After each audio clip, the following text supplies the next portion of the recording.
Hello everyone, myself Purnima Vadak, Assistant Professor in KC College of Engineering and Management Studies and Research, Department of Electronics and Telecommunication. Welcome to the course of Microprocessor and Peripherals Interfacing.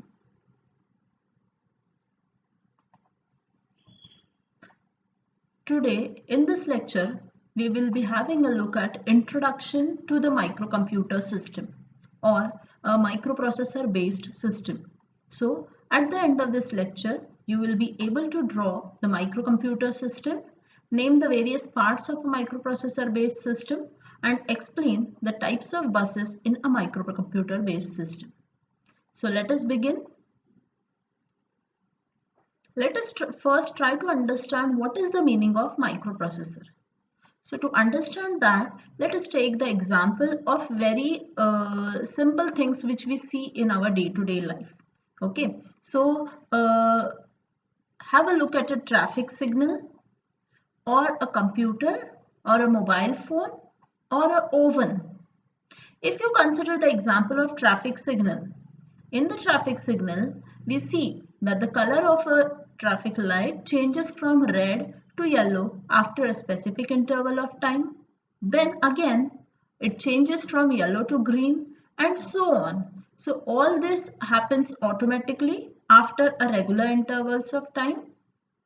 Similarly, if you have used the oven, in the oven, there are some numbers or the menu written on its front panel, and in the book or the manual which you get along with the oven, in that there are specific codes given for a particular recipe.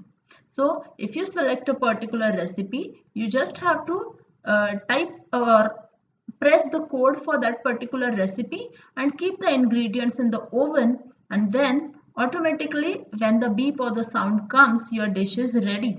That means the temperature or the timing required for that particular recipe is all set in that oven. So how does these things works automatically? Also in the mobile phone or a computer, you just give a click and the further operations takes place. So all these devices have something called as microprocessor in them, which helps in this automatic functioning of these devices. Obviously, the microprocessor which is used in the traffic signal is very much different or less advanced than the microprocessor which is used in the oven and the microprocessor used in the mobile phones. But the basic architecture or the basic concept is very important to understand it. So, let us study that basic concept. Now, let me ask you one question. When you want to buy a phone, mobile phone or a laptop, what are the parameters which you look for? Generally, we look for a battery, we look for a camera quality and look for a processor and many more parameters.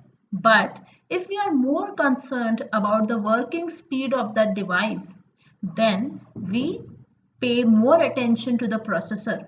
The more advanced the processor is, the faster is the speed of that device.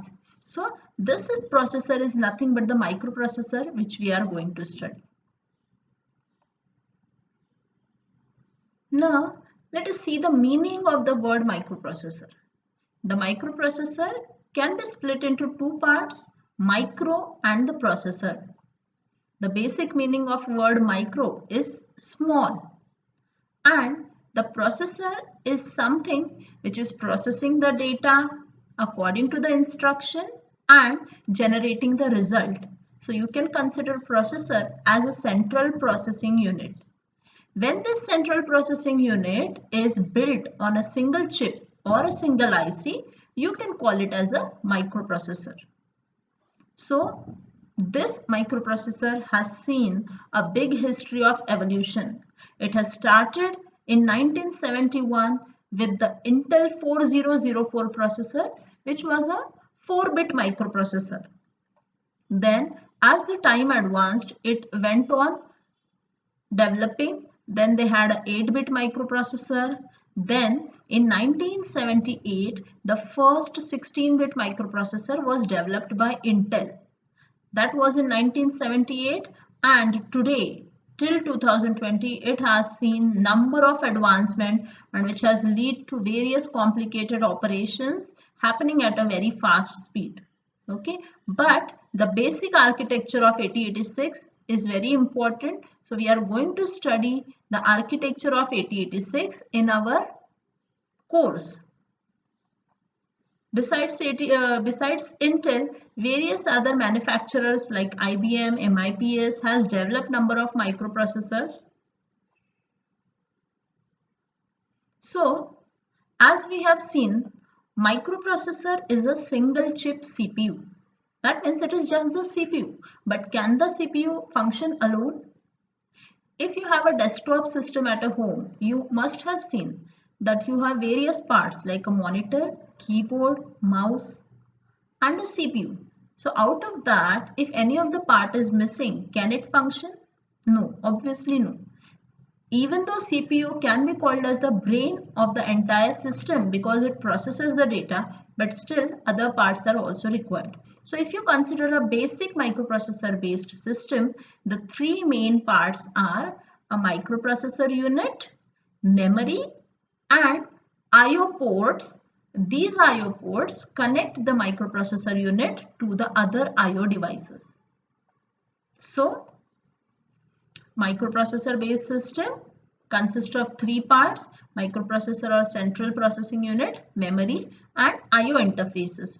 Also, you can observe these three major parts are interconnected with each other with the help of some connections. These connections are called as bus. And based on their function, these buses are divided into three types: the address bus, the data bus, and the control bus. So here we can see there are four parts: microprocessor unit, memory, I/O interfaces, and bus. The bus is divided into three parts: data bus, address bus, and control bus. So let us see these parts one by one. So first is the microprocessor unit. What does the microprocessor unit consist of? It has an ALU, control logic, and register array. Okay, so what are the various input devices of a microprocessor based system? Basically, the input devices are the devices through which we can provide the data to the CPU so that it can process it. So we can have number of examples. Some of it are written over here, like a keyboard, mouse, sensors, switches, converter. You can have a scanner and so on. All the devices which takes the data from outside to the processor, they are called as the input devices. Similarly, output devices are the devices on which, after processing of the data by the CPU, the results or the output are given. So, few examples of output devices are shown over here. They can be your printer, the monitors, the displays, various types of displays, speakers, printers, alarms, simple LED or the various lamps to indicate the output, and so on. So these are some of the examples of input and output devices. Then coming at the microprocessor unit, as we saw, it consists of three major parts: the arithmetic and logic unit. As the CPU is the brain of your entire computer system, this ALU is the brain of a CPU. Okay, ALU is the short form of arithmetic and logic unit. As its name clearly indicates, it is able to perform various arithmetic and logical operations on the data given to it. Then we have a register array. Register array are the number of registers which are provided in the 8086 to store the data or addresses, but they all provide the temporary storage during the execution of the program. Then we have a control unit. Obviously, when your CPU or a microprocessor is working with memory and other I/O devices, there should be some synchronization for the various actions taking place. So for maintaining this synchronization, there is a control unit which provides all the timing and control signals. Next part is the memory. As we all are aware, memory is used for storage. So even in the microcomputer based system, memory is used for storing, but it stores everything in the binary format. It is basically used for storing the data, the instructions, and also the result which is obtained after the operation. Sometimes rather than sending it to the output device, it has to be stored, and in that case memory is used for storing it. Buses. Buses were nothing but the interconnection between the three major parts of a microprocessor based system, and they were address bus, data bus, and control bus. So address bus, according to its name, it is used to carry the address of the location where we want to write the data or from where we want to read the data.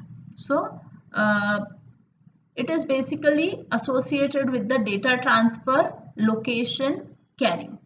So if a processor has n address lines, it can access 2 raised to n memory locations. For example, in 8086 microprocessor, we have 20 bit address bus. So 8086 is capable of accessing 2 raised to 20, that is 1 megabyte of memory.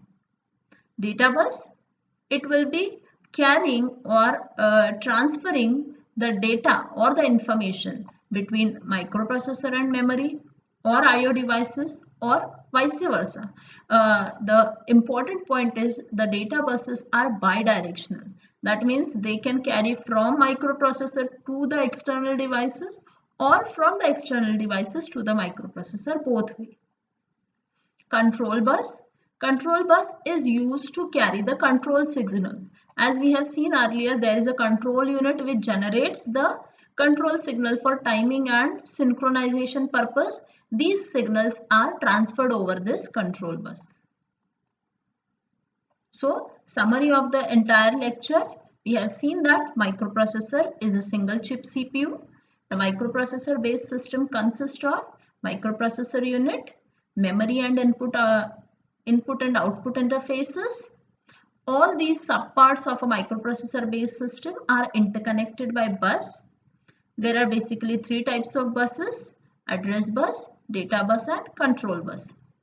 Within the microprocessor unit, we have ALU, that is arithmetic and logic unit, control logic, and register arrays. Thank you.